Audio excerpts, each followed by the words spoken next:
Assalamualaikum warahmatullahi wabarakatuh. Perkenalkan, kami dari kelompok 3 Epidemiologi Kecelakaan.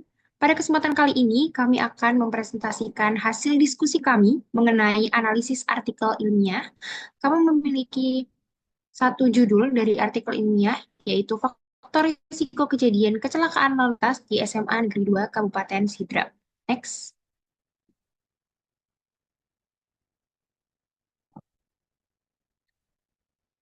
Berikut ini adalah anggota kelompok kami, ada Para Rizky, ada Distriana, Putri Konita, Agnia Rehana, saya sendiri Yasmin Ramadhani, dan Rizka Ovidia Putri. Next. Selanjutnya akan dilanjutkan oleh rekan saya. Latar belakang, kecelakaan lalu lintas merupakan salah satu tantangan utama dalam kesehatan masyarakat yang sering diabaikan, meskipun menyebabkan lebih dari 1,2 juta kematian dan juga 5 juta luka berat setiap tahunnya di seluruh dunia. Data dari WHO 2018 menunjukkan bahwa 90% dari kematian akibat kecelakaan terjadi di negara-negara berpenghasilan rendah dan menengah. Di tingkat nasional, Kementerian Perhubungan mencatat bahwa kecelakaan lalu lintas di Indonesia merenggut 2 hingga 3 nyawa setiap jam, mayoritas melibatkan pengendara sepeda motor. Di Sulawesi Selatan, khususnya Kabupaten Sidrap, jumlah kasus kecelakaan lalu lintas juga tinggi. Pada tahun 2020, tercatat 198 kasus dengan 43 korban meninggal dunia. Dan dari data tahun 2021, pelajar SMA menjadi kelompok usia yang paling banyak terlibat dalam kecelakaan. SMA Negeri 2 Sidrap menjadi salah satu sekolah dengan tingkat kepemilikan kendaraan pribadi yang tinggi di kalangan siswanya, di mana lebih dari 67% siswa aktif menggunakan sepeda motor. Banyak dari mereka berkendara tanpa helm, melanggar lalu lintas, atau berkendara dengan kecepatan tinggi karena alasan waktu. Perilaku ini menunjukkan rendahnya kesadaran dan pengalaman dalam berkendara aman. Ditambah lagi, faktor manusia telah terbukti sebagai penyebab dominan kecelakaan lalu lintas di Indonesia, mencapai 93,52%. Oleh karena itu, penelitian ini bertujuan untuk menganalisis faktor risiko yang berkaitan dengan kecelakaan lalu lintas pada siswa SMA Negeri 2 Sidrap agar dapat membantu dalam upaya pencegahan dan meningkatkan keselamatan berkendara di kalangan remaja. Baik, selanjutnya ada konsep epidemiologi. Jadi, konsep epidemiologi ini memandang kecelakaan sebagai hasil dari interaksi kompleks antara tiga komponen utama, yaitu host atau individu yang terpapar, agent atau faktor penyebab langsung, dan environment atau lingkungan. Ketiga komponen ini saling berinteraksi dan membentuk rantai penyebab kecelakaan yang dapat digunakan sebagai dasar untuk perencanaan pencegahan. Yang pertama, merupakan siswa SMA Negeri 2 Kabupaten Sidrap yang belum cukup umur. Dalam konsep epidemiologi, host atau penjamu adalah individu yang beresiko terpapar bahaya.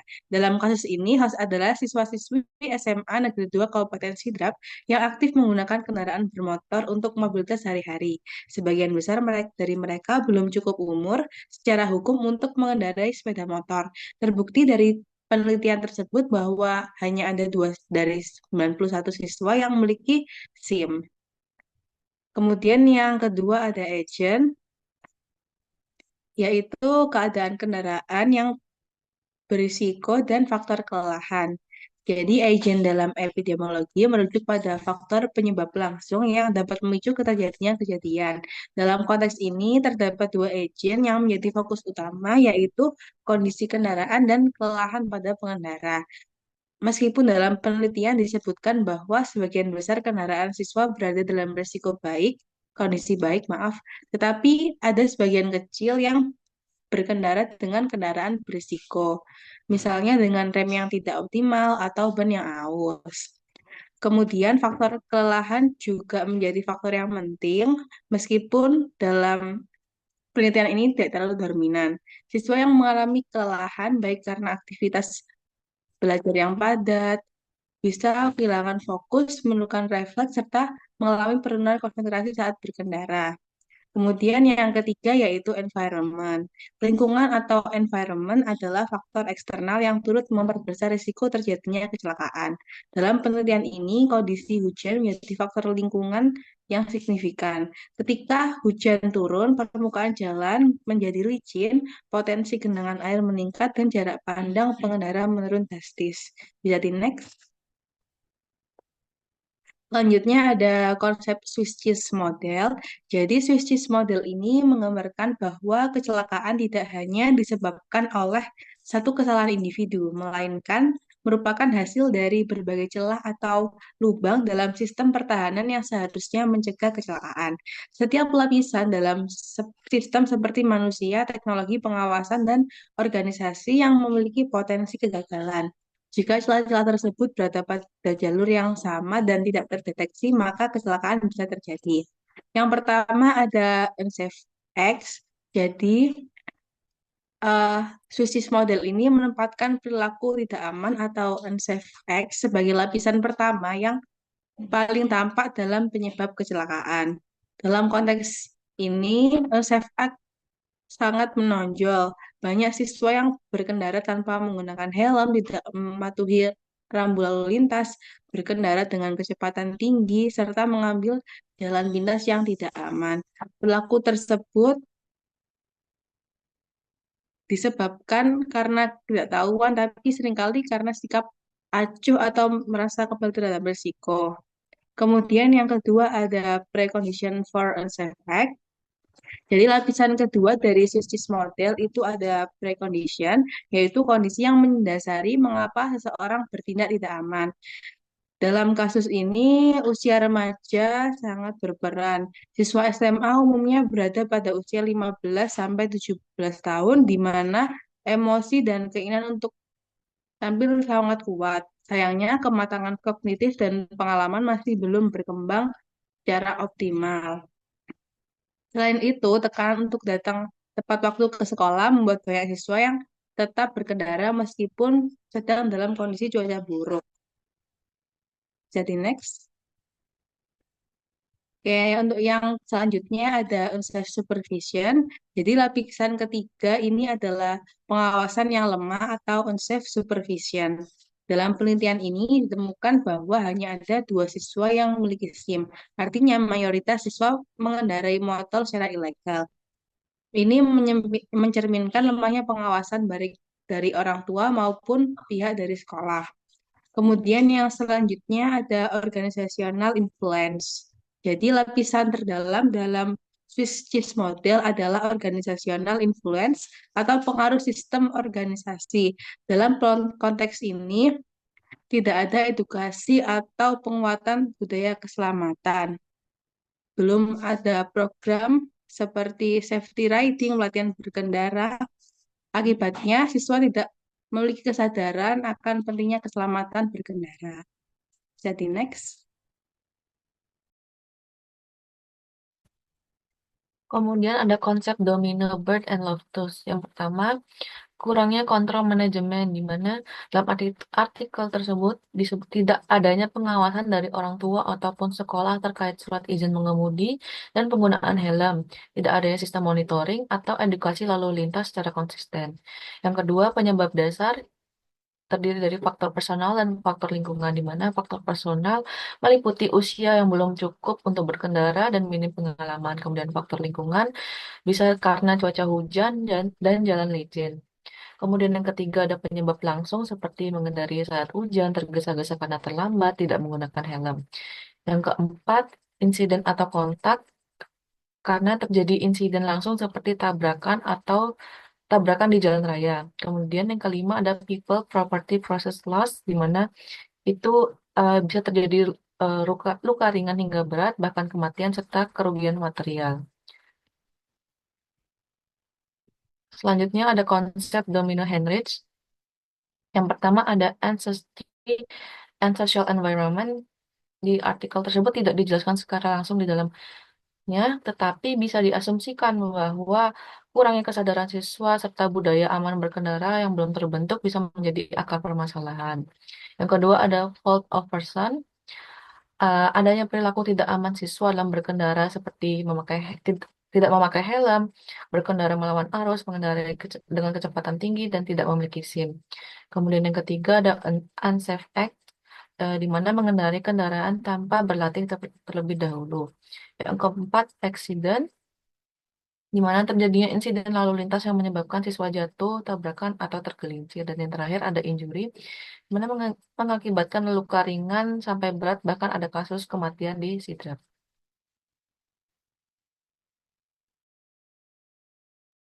Selanjutnya, gambaran desain penelitian. Desain penelitian yang digunakan adalah penelitian analitik dengan pendekatan kuantitatif dan rancangan penelitian cross-sectional.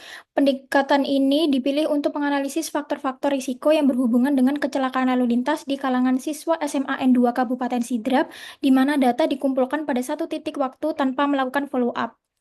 Lalu, sumber data yang digunakan dalam penelitian ini adalah data primer yang diperoleh langsung melalui pengisian kuesioner oleh responden, yakni siswa yang mengendarai sepeda motor. Selain itu, data sekunder juga yang digunakan diambil dari pustaka seperti buku, jurnal artikel terdahulu, data dari Polres Sidrap, dan informasi dari SMA N2 Kabupaten Sidrap.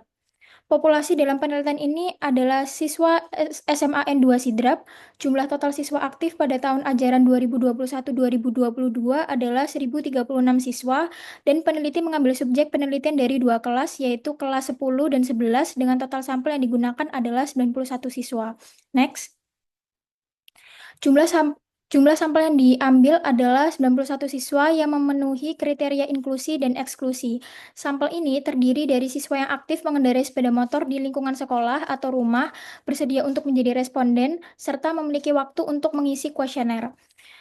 Teknik pengambilan sampel yang digunakan adalah purposive sampling, yang artinya peneliti memilih sampel berdasarkan kriteria tertentu, yaitu siswa dari kelas 10 dan 11, karena keterbatasan waktu dan agar tidak mengganggu kelas 12 yang sedang mempersiapkan ujian.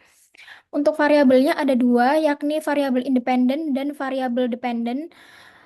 Variabel independen terdiri dari pengetahuan, perilaku berkendara, kelelahan, kondisi kendaraan, dan kondisi hujan. Sedangkan variabel dependennya adalah kejadian kecelakaan lalu lintas pada siswa. Next. Selanjutnya analisis data. Analisis data yang dilakukan dengan menggunakan analisis univariat untuk mendeskripsikan karakteristik variabel dan analisis bivariat untuk menguji hubungan antar variabel dengan menggunakan uji chi-square. Semua analisis dilakukan menggunakan perangkat lunak SPSS versi 21.0 berdasarkan hasil analisis faktor-faktor yang berhubungan secara signifikan dengan kejadian kecelakaan lalu lintas pada siswa adalah perilaku berkendara dan kondisi hujan dengan nilai P sama dengan 0,000. Sebaliknya, pengetahuan, kelelahan, dan kondisi kendaraan tidak menunjukkan hubungan yang signifikan dengan nilai P lebih dari 0,05. Next. Selanjutnya adalah ukuran asosiasi. Yang pertama terkait dengan gambaran populasi, ada karakteristik responden dengan beberapa faktor risiko. Yang pertama adalah berdasarkan distribusi karakteristik responden menunjukkan bahwa kelompok umur paling banyak adalah umur 16 tahun dengan jumlah 46 orang, persentasenya 50,5%. Kemudian untuk jenis kelamin perempuan lebih banyak, yaitu 46 orang, dengan persentase 50,5%. Selanjutnya untuk kelas yang paling banyak yaitu kelas 10 dengan jumlah responden 61 orang, presentasenya 67%. Kemudian selanjutnya kepemilikan SIM, tertinggi adalah responden yang tidak memiliki SIM dengan jumlah 89 orang atau sebesar 97,8%. Next. Selanjutnya nomor 2 yaitu riwayat kecelakaan. Berdasarkan riwayat kecelakaan lalu lintas menunjukkan bahwa responden yang pernah mengalami kecelakaan lalu lintas dengan jumlah 57 orang yaitu 62,6%. Kemudian selanjutnya jumlah kecelakaan yang paling banyak dialami responden sebanyak 1 kali yaitu 22 orang dengan persentase 24,2%. Dan luka yang dialami yaitu luka lecet dengan jumlah 49 orang, presentasenya 53. Selanjutnya, yang ketiga yaitu tingkat pengetahuan. Berdasarkan tingkat pengetahuan responden menunjukkan bahwa tingkat pengetahuan yang paling banyak yaitu pengetahuan baik dengan jumlah 59 orang, presentasenya 64,8%. Kemudian yang keempat, perilaku berkendara. Berdasarkan perilaku berkendara menunjukkan bahwa perilaku berkendara responden yang paling banyak yaitu perilaku berkendara yang tidak aman dengan jumlah 65 orang, presentasenya sebesar 71,4%. Yang keempat, Selanjutnya, untuk tingkat kelelahan, berdasarkan tingkat kelelahan menunjukkan bahwa kelelahan yang paling banyak dialami responden yaitu kelelahan ringan dengan jumlah 58 orang, presentasinya 63,8%. Selanjutnya, untuk kondisi kendaraan, berdasarkan kondisi kendaraan menunjukkan bahwa kondisi kendaraan responden yang paling banyak yaitu tidak beresiko dengan jumlah 90 orang, presentasinya 98,9%. Dan yang terakhir, terkait kondisi hujan. Hujan adalah yang paling banyak berjumlah 60 orang dengan persentase sebesar 65,9%. Next.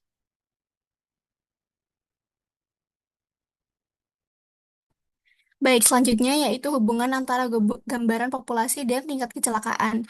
Berdasarkan artikel ilmiah tersebut, hubungan antara gambaran populasi dan tingkat kecelakaan menunjukkan bahwa mayoritas siswa di SMA Negeri 2 Kabupaten Sidrap yang aktif mengendarai sepeda motor berperilaku berkendara tidak aman, dan dari jumlah tersebut, sebagian besar belum pernah mengalami kecelakaan lalu lintas.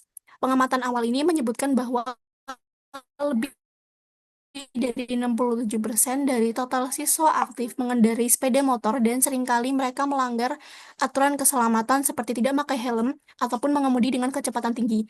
Data ini secara tidak langsung menunjukkan bahwa populasi yang sebagian besar mengendarai sepeda motor dan cenderung melakukan perilaku berkendara berisiko tinggi, tingkat memiliki angka kecelakaan yang cukup tinggi, yaitu sebanyak 138 kasus di kalangan pelajar SMA di daerah Sidrap.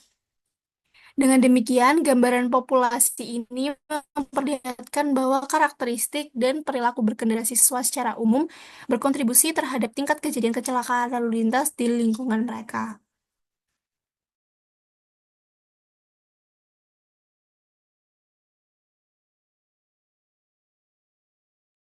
Kesimpulan dari artikel tersebut menunjukkan bahwa beberapa faktor mempunyai hubungan signifikan terhadap kejadian kecelakaan lalu lintas di kalangan siswa SMA Negeri 2 Sidrap, khususnya perilaku berkendara dan juga kondisi hujan terbukti berpengaruh secara statistik dengan nilai P sama dengan 0,000.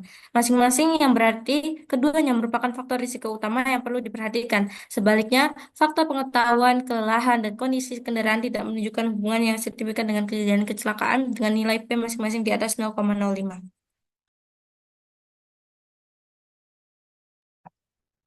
Baik, sekian presentasi dari kami. Selanjutnya adalah sesi diskusi. Oleh karena itu, mungkin dari teman-teman, jika ada pertanyaan, dipersilahkan untuk menyampaikan.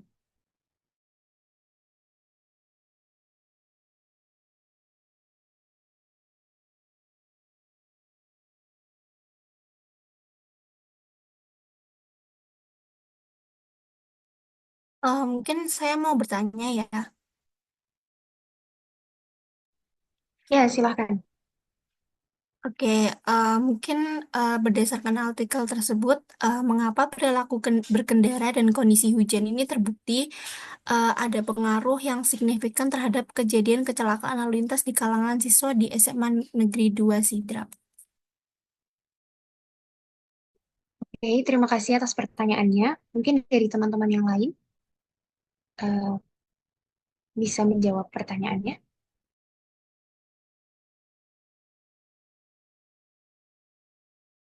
Oke, baik, saya izin menjawab dari pertanyaannya.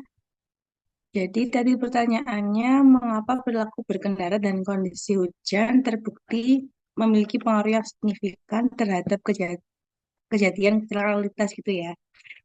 Jadi perilaku berkendara yang tidak aman seperti tidak memakai helm dan berkendara dengan kecepatan tinggi, serta kondisi hujan yang menyebabkan jalan licin dan berkurangnya jarak pandang secara statistik menunjukkan hubungan yang signifikan. Dalam penelitian ini, nilai P-nya 0,000 terhadap kecelakaan. Hal ini dikarenakan kedua faktor tersebut meningkatkan risiko siswa mengalami kecelakaan saat berkendara. Apakah sudah menjawab? Iya, sudah menjawab. Terima kasih. Ya.